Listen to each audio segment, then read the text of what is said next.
The huge green warrior Tars Tarkas came slowly toward me with his thin sword. I backed away. I did not want to fight him.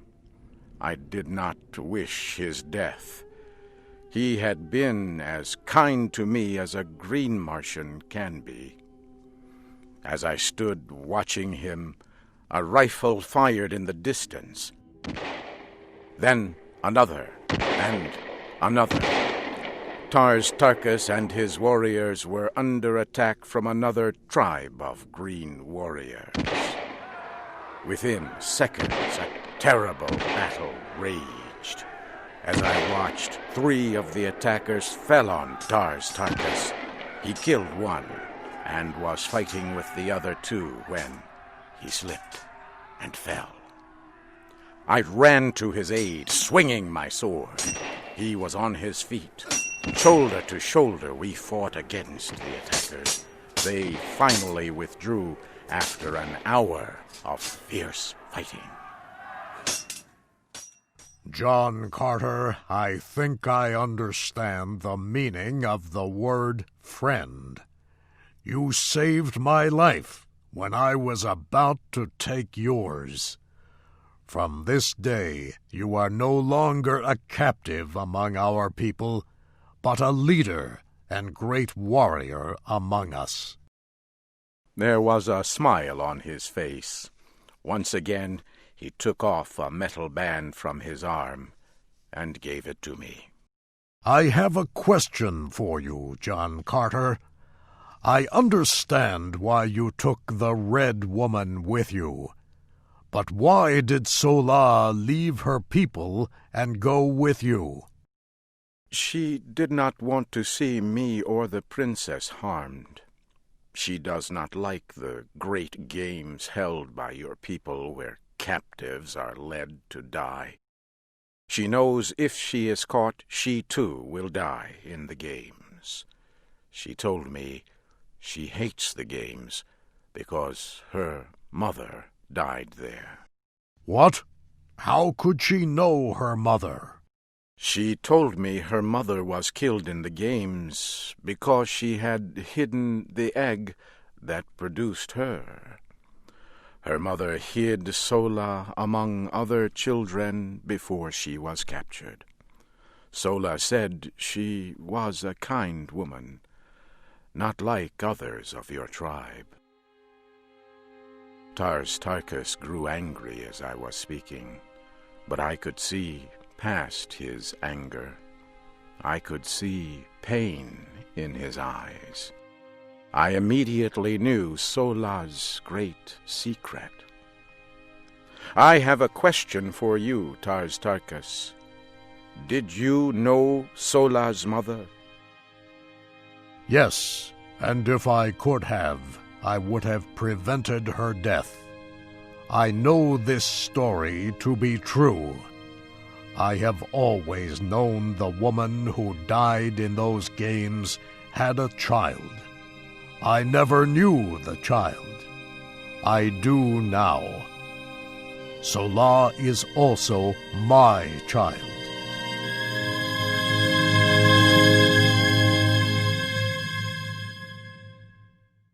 For 3 days we followed the trail left by the Princess Deja Torres, Sola, and poor ugly Wula.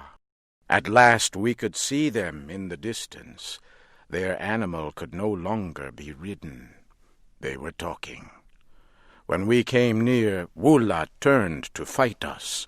I slowly walked to him with my hand out. Sola was standing nearby. She was armed and prepared to fight. The princess was lying next to her feet. Sola, what is wrong with the princess? She has been crying much these past few days, John Carter. We believed you died so we could escape. The thought of your death was very heavy on this woman, my friend Deja Thoris. Come and tell her you are among the living. Perhaps that will stop her crying. I walked to where the Princess Dejah Thoris was lying on the ground. She looked at me with eyes that were red from crying.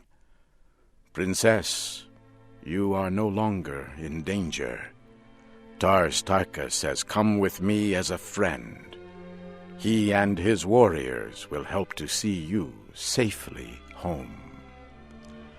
And Sola, I would have you greet your father, Tars Tarkas, a great leader among your people.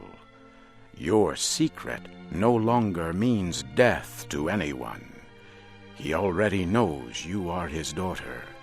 The two of you have nothing to fear."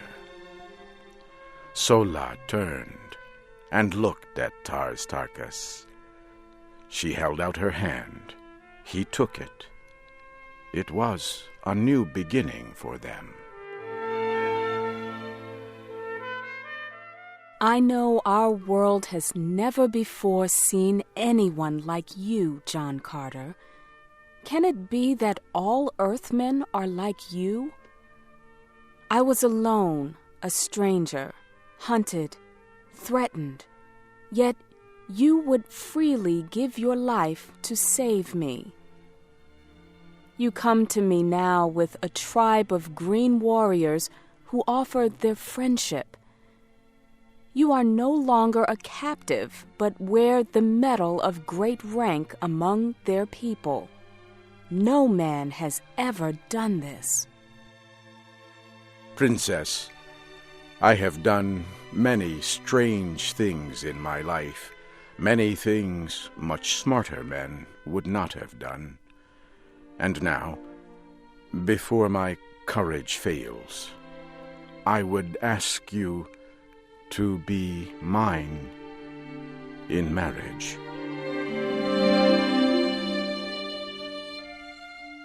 She smiled at me for a moment, and then her dark eyes flashed in the evening light.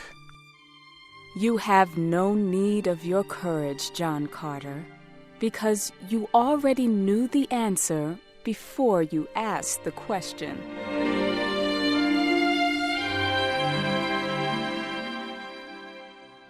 Several days later, we reached the city of Helium. At first, the red men of Helium thought we were an attacking army, but they soon saw their princess. We were greeted with great joy. Tars Tarkas and his green warriors caused the greatest excitement. This huge group of green warriors entered the city as friends and allies. I soon met Tardos Mors, the grandfather of Dejah Thoris. He tried several times to thank me for saving the life of the princess, but tears filled his eyes, and he could not speak.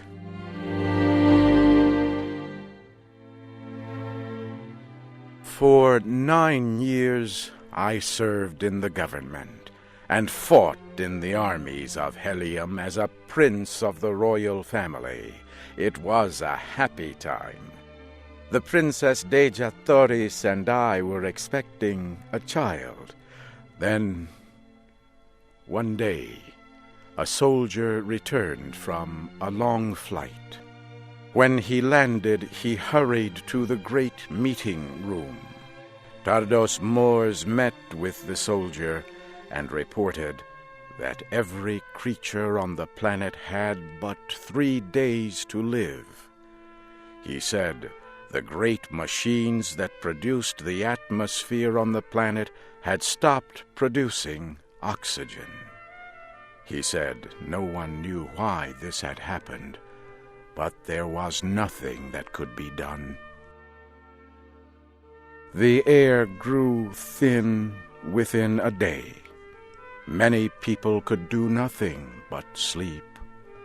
I watched as my princess was slowly dying. I had to try something. I could still move with great difficulty. I went to our airport and chose a fast aircraft. I flew as fast as I could to the building that produced the atmosphere of the planet. Workers were trying to enter. I tried to help. With a great effort, I opened a hole. I grew very weak. I asked one of the workers if he could start the engines. He said he would try. I fell asleep on the ground. It was dark when I opened my eyes again. My clothing felt stiff and strange. I sat up. I could see light from an opening. I walked outside. The land looked strange to me. I looked up to the sky and saw the red planet Mars. I was once again on Earth in the desert of Arizona. I cried out with deep emotion. Did the worker reach the machines to renew the atmosphere? Did the air reach the people of that planet in time to save them? Was my Princess Dejah Thoris alive, or did she lie cold in death? For 10 years now, I have watched the night sky looking for an answer. I believe she and our child are waiting there for me. Something tells me that I shall soon know.